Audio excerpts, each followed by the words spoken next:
During World War II, the royal family received a mysterious black trunk.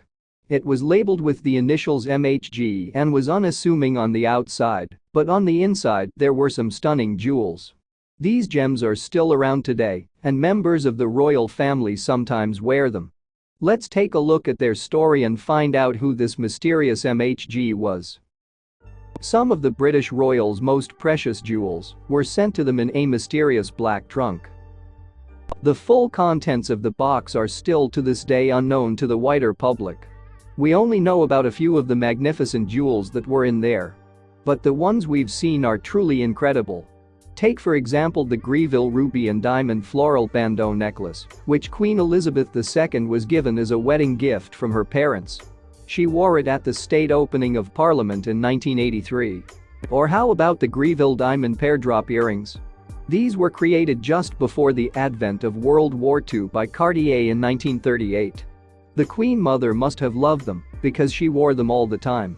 These stunning piece of jewelry went to Elizabeth after the Queen Mother passed away, and as it happens, you might well have seen pictures of her wearing them since at occasions such as formal banquets.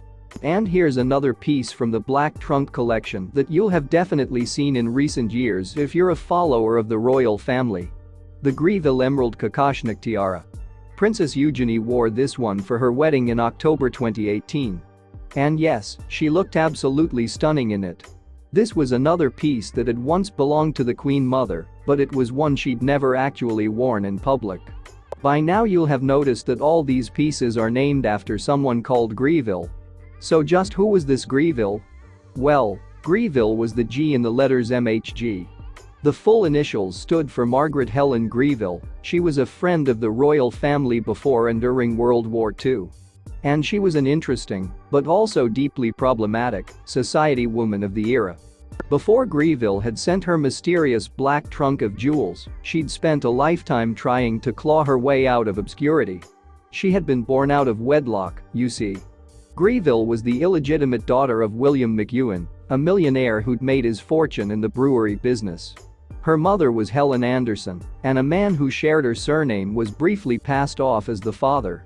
Despite the scandal of an illegitimate child, it seems that William McEwen genuinely did love Helen Anderson. The pair were married in 1885, and Regal was able to pass herself off as the millionaire's stepdaughter. And despite her origins, which would have raised quite a few eyebrows back in those days, she was eventually named as McEwen's heir.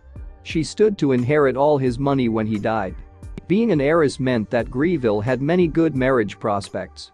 In 1891 she wed the Hon. Ronald Henry Fulke Regal, a Conservative Party politician, thus becoming Mrs. Ronnie Regal.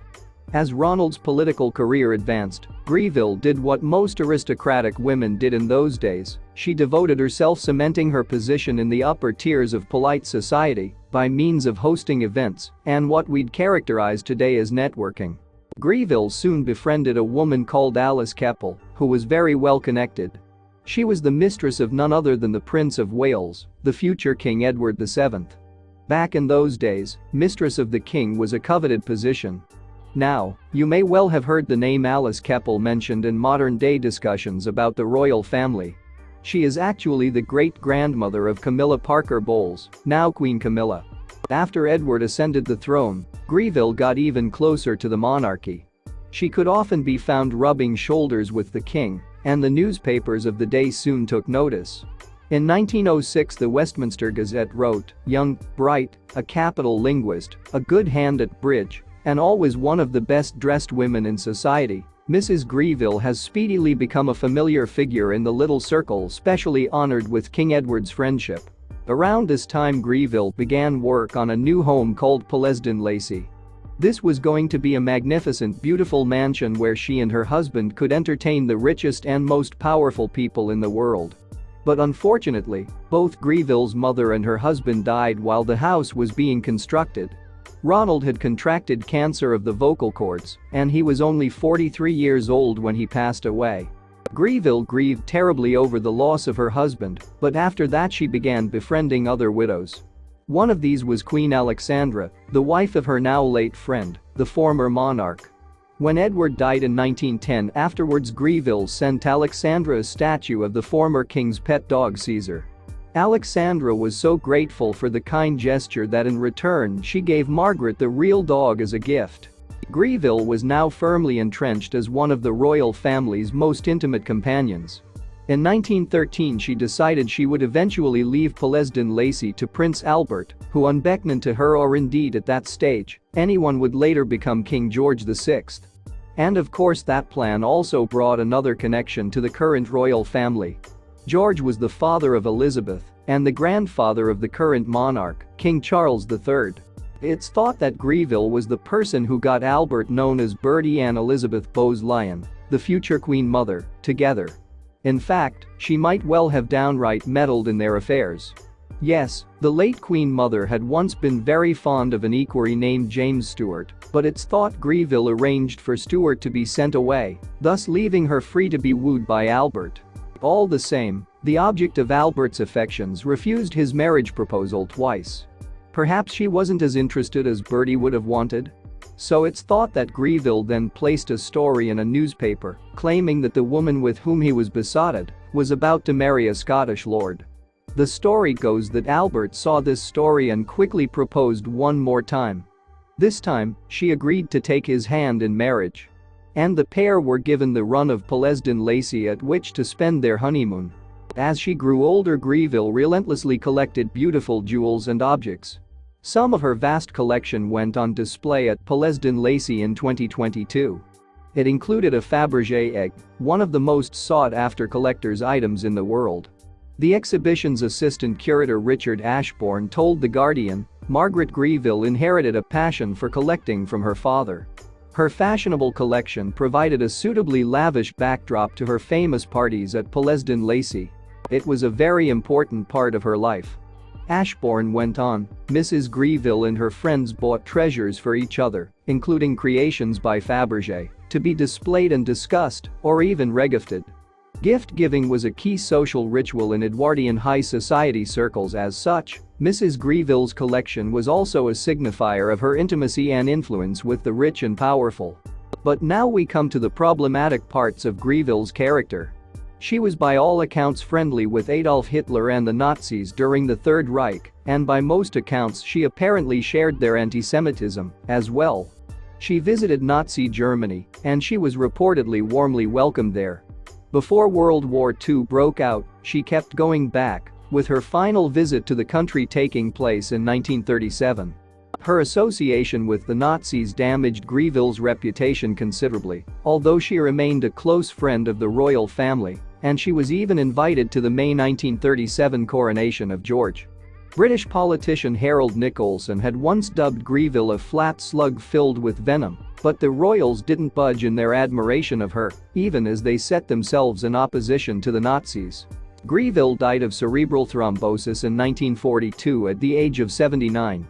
After her death, Elizabeth wrote to her and Greville's mutual friend Osbert Sitwell, I shall miss her very much indeed. She was so shrewd, so kind, so amusingly unkind, so sharp, such fun, so naughty. All the same, even the brief mention of her being unkind would have brought to mind very different images for those who knew of and remembered her close association with the Nazi regime. Then, the black box of jewels arrived for the royal family. Although naturally the monarch and her relations were by now well used to finery, they still might have been shocked by the contents of the container when it arrived. Surely, when they saw how many priceless prizes were stacked in there, even the royals must have gasped. Greville had spent a good portion of her life collecting jewels, after all. And she had been especially interested in ones that had belonged to other kings and queens. It's thought that one particular piece, now known as the Greville Emerald Necklace, had once adorned the neck of either Empress Josephine or Marie Antoinette. The royal family themselves have never made clear which of the two had once owned the piece. They've also never publicly revealed the true extent of the collection. It's thought there had been around 60 items in the box originally, but the general public have only ever seen a few of them. The late Queen Mother had written to her mother-in-law, Queen Mary, in October 1942, about the jewels she now owned. She seemed excited, writing, I must tell you that Mrs. Greville has left me her jewels, though I am keeping that quiet as well for the moment. Why had she been so intent on keeping the bequest on the down low? Because the country was in the middle of World War II, and it would have been seen as extremely distasteful to be flashing expensive jewelry around. She left them to me with her loving thoughts, dear old thing, and I feel very touched, the Queen Mother wrote. I don't suppose I shall see what they consist of for a long time, owing to the slowness of lawyers and death duties, etc., the letter went on, but I know she had a few good things. She added, it is rather exciting to be left something, and I do admire beautiful stones with all my heart. I can't help thinking most women do. But Greville leaving the royal family her collection of jewels meant that she didn't leave Albert the Grand House Pellesden Lacey in the end. That went to the National Trust instead. I am sorry she altered her will, but perhaps it would have been a white elephant to Bertie, Mary wrote back to the late Queen Mother. I can understand your pleasure about the jewels, you are right not to say anything about them. The royal family weren't the only people to whom Greville left riches. She died with 13 godchildren, including Keppel's daughter, and she provided for each of them in her will. And she also provided for each of her servants, in a generous move which was unusual in those days. The ones who had stayed with her the longest each received an impressive amount of money. A third letter shows Mary speaking about the jewels to her daughter Elizabeth, the future queen. She wrote, this is just a note about one or two things in case I get done in by the Germans. I think that I have left all my own things to be divided between you and Margaret, but I am sure you will give her anything suitable later on, such as Mrs. Greville's pearls, as you will have the crown ones. The pearls were indeed suitable, more than suitable. Many of the Greville pieces that live in the royal collection today are made from pearls. Take, for example, the Greville scroll brooch. This is an Art Deco brooch consisting of a diamond scroll and 3 pearls set in platinum. The Queen Mother was especially fond of this brooch, but after her death in 2002 it passed to her daughter. Elizabeth wore it during her royal tour of Australia in 2011.